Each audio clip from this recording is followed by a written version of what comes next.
Welcome to What the World Needs Now, sponsored by National University's Harmony Academy. In this episode, Tom Whisinnand and Josh Monroe talk with multi-award-winning teacher and author, Dr. Melissa Collins, about the power of inspirational learning activities, the importance of finding mentors in your teacher leadership journey, and her amazing collaboration with Michael Dunlea that transformed both of their learning communities. All right. Well, Dr. Collins, thank you so much for being with us today. For our listeners who don't have the privilege of knowing who you are, could you give us a little bit of an elevator pitch, if you will? Who are you? Where are you from? And what's your role in education? Hey, hi, Josh and Thomas. I'm so excited to be here. So, just to give a context of who I am a second grade teacher. I live in Memphis, Tennessee, a place that represents hope and dream for all mankind. It's the place where Elvis Presley lived and died. It's also the place where the civil rights movement was very active here. And unfortunately, the place that Dr. King was assassinated. With all that being said, I take those legends into my classroom and I teach my children to continue to dream right here in Memphis, Tennessee. It's the place that I was raised and I work in the community and where I was raised. So I am a part of this community and I want my students to excel. And so I'm reminded of what Memphis represents. And if you're going to make a difference, it's going to take educating our students. And I do a lot of things, Josh. I am so busy in the educational world, but it's for the good for students. So I sit on the board for National Board Professional Teacher Standards, and also for the National Teacher Hall of Fame.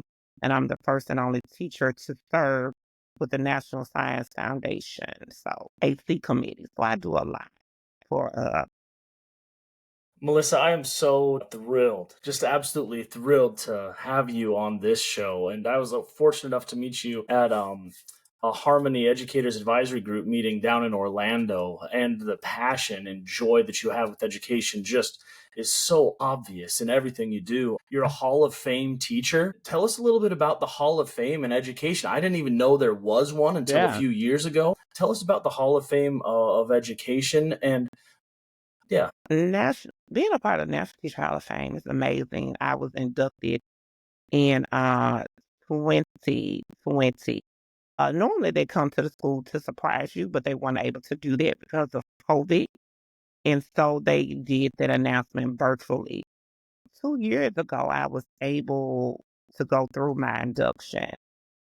And National Teacher Hall of Fame is located in Emporia, an amazing place where teachers, when you go, you feel valued and appreciated. And the town gets involved and you see these banners everywhere. And what's sad though, there is a memorial there where we stop and pause and think about the fallen educators. And there's a sad time, right, where people have lost their lives on the line for students. And so there's just a special place for me. And so I was excited to join the board and so that we can continue to highlight and celebrate teachers.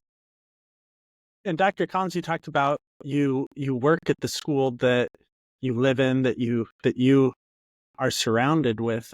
I'm blessed with being able to be part of that as well. For 12 years, school that I attended as a kid. So there's a special connection there. Understanding how the kids are growing up and what they're going through. The school that I went to was a high poverty school.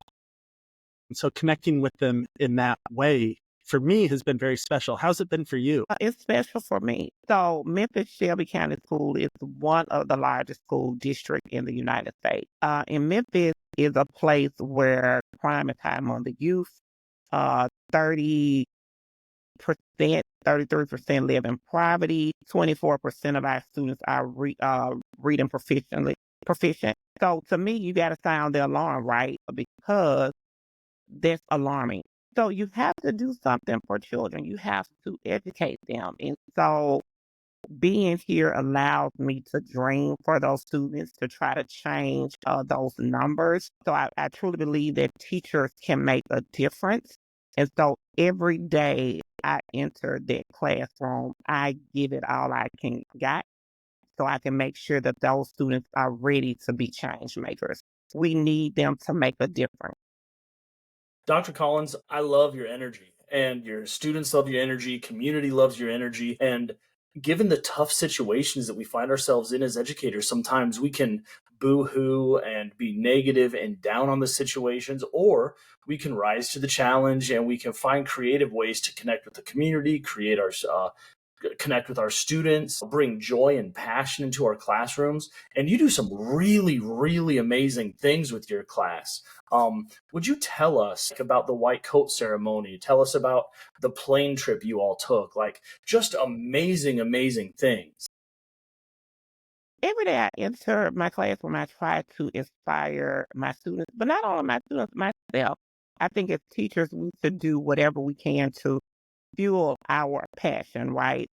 And so in 2019, I decided to start the White Coat ceremony, which is an induction into the Future Leaders of STEM club that I started.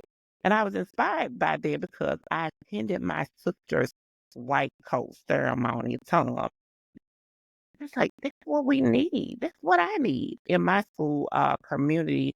And so nothing has been more symbolic than that white coat ceremony to see those STEM professionals that come in that look like my students. They show them how to put their coats on their arms and how to march in. And then the students walk across the stage to be coated and tended by those STEM professionals.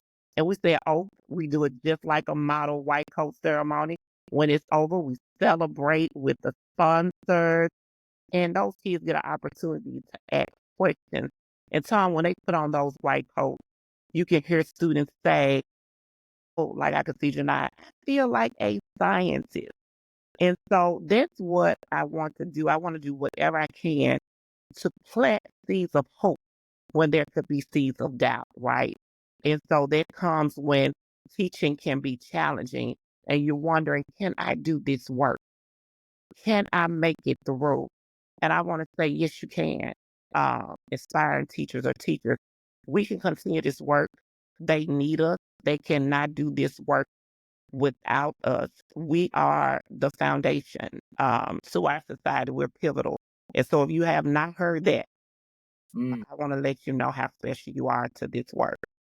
And so with the when I did the flight, taking them on the flight out of the country, because I believe global awareness is important and it's also important that kids learn how to deal with different cultures and yes. races and have different perspectives. And so I had and I love bringing in STEM experts.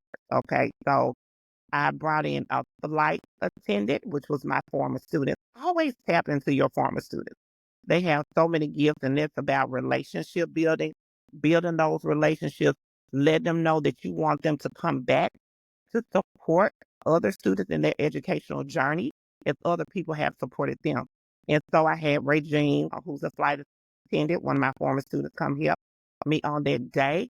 I had a pilot that won a black pilot, and he came in. He has a unique story about tenacity. And so Mm, what was interesting, he said, Dr. Collins, what is your plan for today?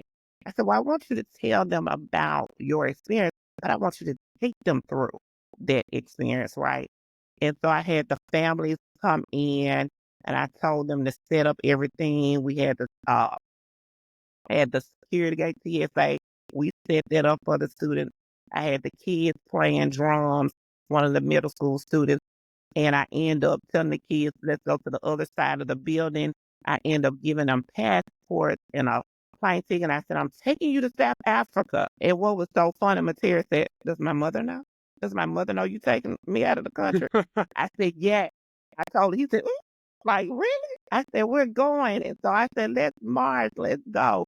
And so as they came around the corner, they could see their family setting up, excited about taking them on that adventure. When they entered the room, The pilot was there introducing himself, letting them know where they were going. And then I had my friend Steve Sherman from South Africa.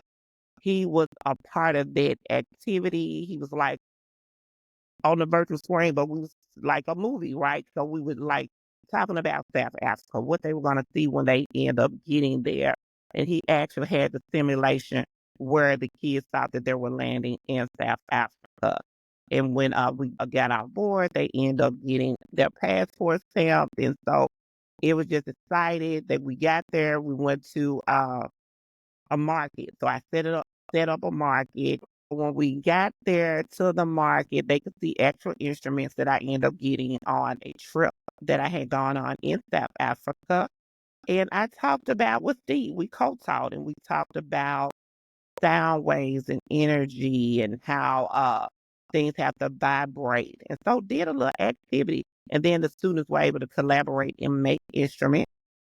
Then we took them home. Ray Jean served them snacks. She ended up giving them a certificate about going on their first flight. And what was interesting, Tom, it lasted longer than I thought. So I had to reach out to the parents on Class Dojo, let them know that I was taking them on this adventure to South Africa. I said, but we're pretending. And we're pretending. And what was interesting, the parents let them stay. And one parent ended up picking up her daughter, and her daughter left crying. And so she came right back in so that she can finish that activity. And that's what innovation about. I always think about what I'd like to do. What have I experienced that I want to bring back to my students? And so we all learn and grow together. It's exciting, more powerful when you bring in experts because I believe in that streamlined partnership. I think it's going to take K-12, post-secondary education, colleges, excuse me, and universities and industry partners to play a pivotal role in our children's education. I know Tom's going to have a lot to say about what you just did because it was super inspiring, and it gets me excited to go back to school now, whether you're talking about tapping into past students and bringing them back into your classroom and reminding them that you're a teacher that loved them and cared about them and continue to care about them, or you're talking about your students now and the ways that you're investing in them. One thing that I connected with as I was listening, or that I loved as I was listening, that student that left but didn't want to leave. Your state National Teacher Hall of Fame, the National Education Association Foundation. It's been so many organizations who have poured into teachers, not only me, but teachers. And that is important when you have people who show how much they care about teachers through engaging them in professional development. So I don't want people to think, oh, you just get into these organizations and you don't do any work. There is work to be that you learn and work that you're going to do to make sure that you can inspire others.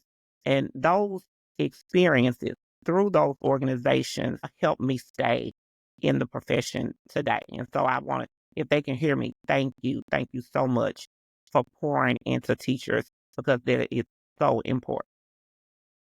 Well, and thank you for reminding us that, especially males, I think that a lot of people look at males in education and think that if you're a teacher, you're going to go into administration. Thank you for reminding, especially the men in education, that being a teacher is an amazing job that serves its purpose right there. So thank you for reminding me. And I get it. Men want to be providers, right? And so when you see teachers are not adequately compensated and you're thinking, how can I feed my family with so little money, right? But you can do it. You can do it by joining different fellowships or doing consulting work. It is so many things that teachers can do that I never imagined. And Tom, I know you say I'm award-winning, but it is so many award-winning teachers out here. They're doing amazing work. And they have shown me how you can use social media to really share what you're doing in your classroom. And people look at those things and they inquire about those teachers and they begin to offer them various opportunities. And those opportunities come with funds, money. And so that helps to increase your salary. And so teachers, those are just ways that you can do additional things. And so if you want to be in the classroom, that is fine. But it's important too to sometimes lead outside your classroom and allow your children to do it as well. So don't only just dream for yourself, dream for your kids. Take them outside the classroom. And I have done that several times. So when I think about an election, well, Tom, Josh, I'm not just going to host the election in my classroom. I may take them to Little Rock, Arkansas, to the Bill Clinton Library in the Oval Office and allow them to vote Yeah. and announce the winner. Now, of course, kids want to win. I teach them how to win. I'm a former athlete, Mm-hmm. always teaching them how to win. So I have to think about their emotions, right? So sometimes they can be upset. And that's why I use things like Harmony Academy, where we talk, we deal with those emotions. And so after we announce the winner, I take them to a restaurant. I celebrate all the candidates, my 4 candidates. They have decorations and we're cheering them on just to let them know, hey, I know you may hurt a little bit because I've taught you how to win. But in life, you have to compete. There are times you're not going to win, but you have to learn how to regulate your emotions. So that's important, teachers, to make sure that you talk about social emotional learning in your classroom. And it just doesn't have to happen in the morning. It can happen all day long. You're Right. staying there for kids after the fact. You can go home if you want to. And I think that's something that society misses out on what teachers do. A lot of times we think about teaching in a negative light. At least that's the perspective I've seen since COVID ended. And to hear you talking about, I was staying there with the kids. They didn't even want to leave. It was after the bell and they didn't want to leave. They were staying with me crying because it was time to go. What a motivational story about the impact that teaching, like true teaching and experiences, have for students. It's all about making kids feel that they belong and thinking about ways that you can bring joy to the classroom. And let me say this, Josh, sometimes joy could be as simple as giving a student a hug or telling them that you love them. You can change their lives and make them understand their purpose and what you aspire for them. So as teachers, we always have to dream big. And often I joke and say, don't take away my medication. And what I mean, don't take away my students, my desire to teach. And I'm not going to let it happen because when you do, I'm going to find a way to get what I need. And I think that's what we do as teachers. The teachers that stay and run this race, they're always seeking opportunities to get what they need. So that's what I truly believe that is important. You know, Dr. Collins, one thing that I just really admire about everything that you do is that it's a modeling. It's a modeling of joy. It's a modeling of adventure. It's a modeling of experience. And yes, I'm sure there's times in your class where it is about, completing a little bit of math work or science work, but to have kids cry because they want to come back in and be part of this adventure. I don't know if there's a better feeling or a better way to really highlight education than that. So you're amazing. You're an award-winning educator. You're in the Education Hall of Teacher Hall of Fame. How did you get started? Where did you get your start in education, Dr. Collins? Okay, so ever since I I want to say, well, at the age of 8. At the age of 8, I knew I wanted to be a teacher. I would invite all my neighborhood friends over. I was kind to them, but I was also a warm demander. I demanded excellence. And I want to say my father was an inspiration. He has had several roles in education. He was a social studies teacher, football coach, assistant principal, and consultant, and he still works today at 72. And Josh, I'm going to say I didn't enter the profession thinking that it was going to be easy. I saw him do the hard work in the heart, HEART work. And sometimes I would get a little bit upset because I wanted my dad to be at home. I wanted us to sit down at the kitchen table and eat. But he would wake us up, he would kiss us on our forehead, and he would tell us how much he loved us. And I really didn't understand as a young child, right? But as I think about it, he did what he could to make a balance, be there for us and be there for his community.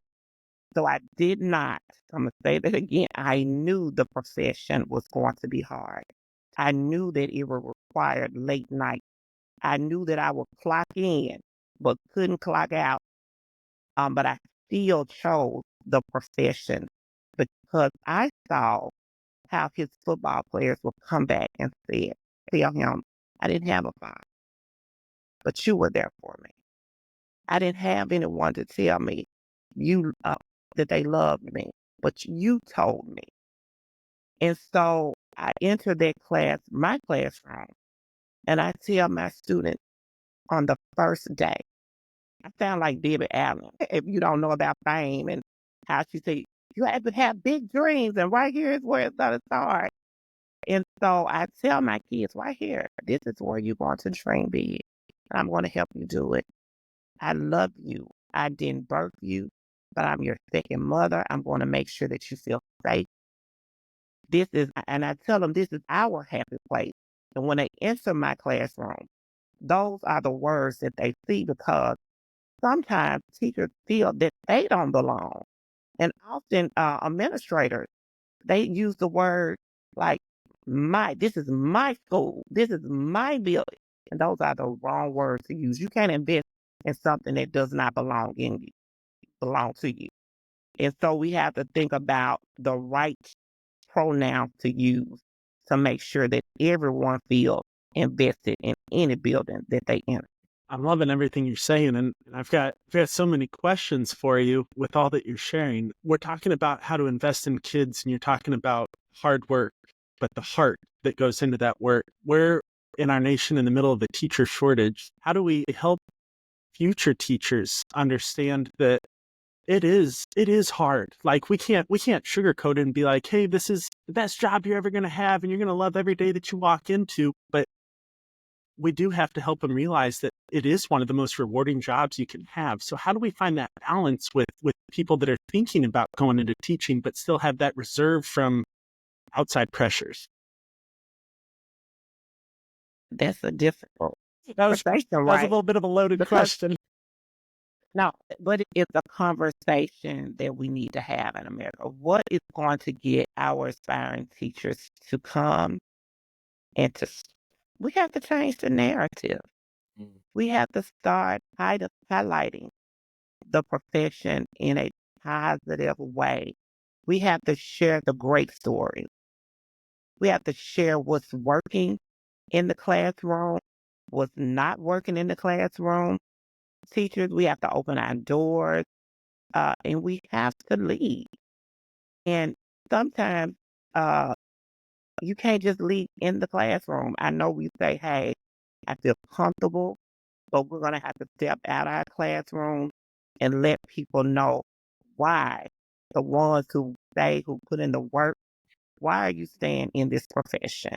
And how we need other teachers to join us. Because I think about this, Tom and Josh. This year, when I finish this school year, I would have completed 26 years. And I don't have much time to give. I didn't think it was going to end so quickly because, hey, it never seems to end when you're having fun. So I've always had fun in my class. But I know that at some point I'm going to have to give my classroom up. It's sad as I think about it. And I want someone to enter it that will love it, the profession, as much as I have loved it and enjoyed it. And so I'm hoping that we let teachers know how much we need them, that we need them to work with our kids, and that they should not give up. They should not give up find you someone that you can talk to. It's very important for a teacher to have a mentor, and you may not have that mentor in your building. They may not be around the corner, but you can use social media to find that teacher that you appreciate and would like to model, or you can go back to your university. And if it was a teacher that you enjoyed or inspired you, you can tap into that individual. So I think it's very important to go on a teacher site. And I talk about that in my book on how I found teachers that inspired me along my educational journey. And so I hope that teachers will do that as they continue to work in the profession. Dr. Collins, you mentioned your book. I read it. I absolutely love it. It's called Your Teacher Leadership Journey, and it says your name right on the front, so I know it's by you. But it's really amazing. I mean, not only do you talk about mentorship and the importance of that, but you really walk teachers through how to not lose their joy, how to be engaged, how, a lot of people think that if you're a teacher, you need to be an administrator if you're a good teacher. And that's true sometimes, but that's not always the case. And you really give some amazing, amazing concrete examples of different ways that if you want to be a teacher leader, you really can be. So thank you for having the tenacity, as we like to say. I love Yes. that word, to write that book and share your teacher leadership journey and inspire other people to really pick up the mantle of what it is to be a good educator. Yes. And Tom, I was on the path to being an administrator. I thought that's what I needed to do in order to lead in this profession. And after going through the National Board certification process, I realized that I could be a teacher leader. And I also was grateful for the various organizations such as Harmony Academy, National Board Professional Teacher Standards. And great teachers know that, and great teachers implement social emotional well-being lessons because we want humans that are able to function in society and regulate emotions and handle social situations that may be awkward or uncomfortable. I forget who said it, Dr. Collins and Josh, but there's this great quote out there that says, "I'm a very, very firm believer in luck. I find the harder I work, the more luck I have." And so when you talk about teachers working and finding these avenues for funds and experiences for children, we had Michael Dunlea on Okay. a little while ago, and he's an Yes. amazing educator too. And Yeah. he mentioned you and your work with him. Would you just explain to us in your words? I'd love to hear your side of the story, how it worked. And I know there were some funds and some work involved with your collaboration and the use of Harmony Academy as well. So tell us about Michael and your relationship and the collaboration that you all brought to your communities. Yeah. Michael is family. So it's important educators to always network and add people to your network, right? Be ready. And so Michael and I started our relationship with a fellowship called America Achieves. And when America Achieves dissolved, Mike and I will have conversation daily on what we wanted to do in education. What was our next step?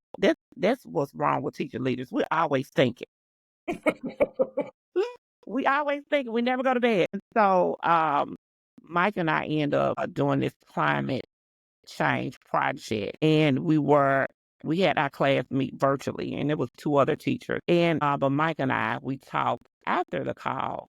And I was like, "Michael, your class is all white." And he was like, "Melissa, but your class is all black. If we could talk in that way, then we got to do something about it. We're still highly segregated depending on where we live, right?" And so we started bringing our classrooms together. We would pair them up with buddies. And we started with Empatico. And Empatico is funded through the Kind Foundation. And they helped us have grants where we were able to bring students together, and we were able to visit one another. So Michael was able to come to Memphis, and I was able to go to New Jersey. And I go to New Jersey a lot because at the end of the summer, I do work in D.C. And so I always think about times I can surprise the students. We can no longer do it. They know when they get this all call, Dr. Collins, probably here. Well, shoot, there goes the surprise. They're not a surprise. So I'm very much a part of that community. And we have used Harmony Academy to engage them in some of those lessons and just helping us deal with those emotions as well, because we do have healthy conversations. Sometimes that may lead to rape or just different things that's going on in our world. And so we collaborate with the National Civil Rights Museum, Sippy from City Art, because art can help heal. And art is good. Art is good. Some people don't know the power of art. And so I even tell my kids, if you want to be a dentist, you got to use your hand. So you may want to play a musical instrument. You may want to sculpt and paint so that you can build up those muscles in your hands. So those are just ways that we try to create change agents.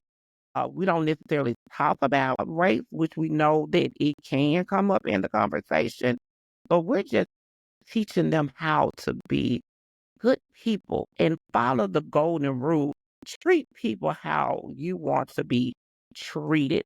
And we're teaching them how to have conversations so that when you do have to challenge things, that you know how to do it in the most appropriate way. I love that. Dr. Collins, back in the 60s, there was a song and it went, "What the world needs now is love, sweet love." And people evolve, times have changed. I mean, that was what, 60, 70 years ago now? My goodness.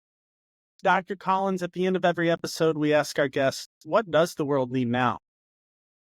We need a lot, Tom and Josh, but I'm going to say, if I could say what the world needs now, we need teachers.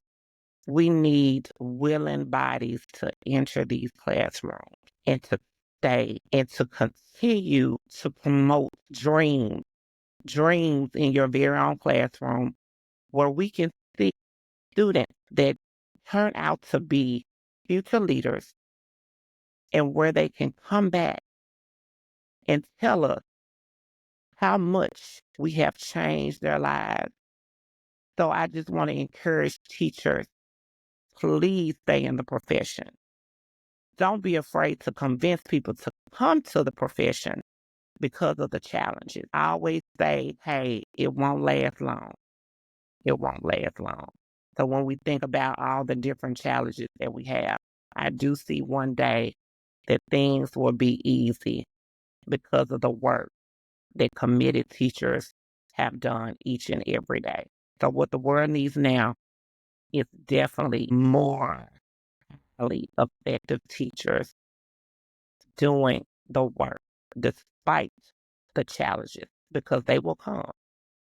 They will come. But the challenges won't last long because of great individuals that enter those classrooms each and every day. Dr. Collins, thank you so much for your time. Thanks for your inspiration. Thanks for your hope and reminding us that, you know what, educators, we are in the dream business. We are there to let students dream big, to dream big ourselves. Dr. Collins, what a joy. Thank you so much.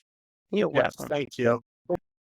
Ladies and gentlemen, that's our show. We hope listening to the amazing Dr. Melissa Collins leaves you inspired and ready to change the world. Huge thanks to Harmony Academy from National University for allowing Tom and Josh to continue spreading positivity and hope through what the world needs now. Remember, your empathy, your passion, and your dedication is exactly what the world needs now. Have a good one.